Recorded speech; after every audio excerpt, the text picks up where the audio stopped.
Hey everyone, welcome back to the B-Movie Bunker. Today we are looking at The Conjuring. This one's from 2013. It's a newer one, brought to us by James Wan.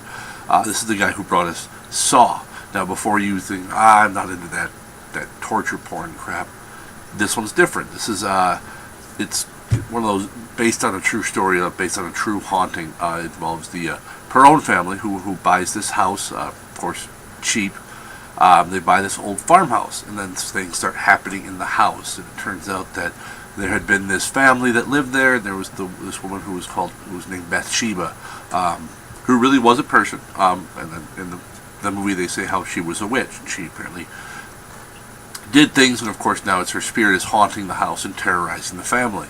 And then it brings in Ed and Lorraine Warren, who are famously known demonologists. They are the real life Warrens were the ones who investigated the Amityville horror, and they've done other little things as well. So it's got that, the whole haunted house, and we bring in the professionals type of thing. And yes, the movie is cliche, and there are the jump scares, and there's all that stuff. But I still think they managed to pull off a really good movie here.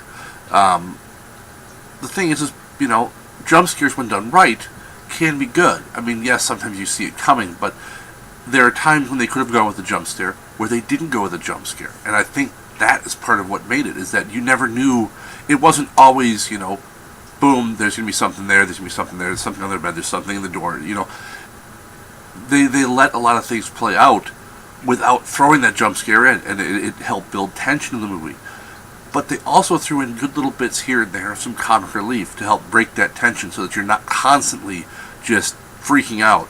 Because I think you need those little breaks where the tension rises and then it drops, and then the tension rises and then it drops, because that helps, I think, in creating the overall mood and creepiness of the film. Was the film perfect? No, but I still think, as far as a modern haunting story goes, and modern being modern film, the actual story is set in 1971. But as far as a more modern horror film goes, haunting film, I think they did a really good job. On a scale of 1 to 10, the best way I can describe this is because it has to do with the director James Wan, because he was very much set in he makes movies like Saw. He likes to kill people in horrific ways. And this is that whole kind of, people who say, oh, you can't teach an old dog new tricks. Obviously, this dog learned some new tricks. And, James Wan is not exactly old, but still, he proved that he's not a one-trick pony, that he can make something that is genuinely scary without having to rely upon sex or gore or excessive violence. And this movie didn't have any of it. Yet it was rated R, which means it's rated R solely for the scare factors of the film. I could see an argument for this maybe being a PG-13, but I think it being an R movie, I think that was actually a good call. And I think that the film delivers on the scares. Some people didn't like it. Some people thought the religious element was too much. But if you read the actual story behind the actual people involved, they actually toned down the religious elements. And if you are one of the people who says that, all these films if you're going to have a film with demons and evil spirits, you shouldn't be surprised if there's a religious element to it as well. That just happens. But this was a great movie if you like horror films, if you like haunting stories, and you aren't solely looking for the, hey, how many different ways can I pull off Coed's head?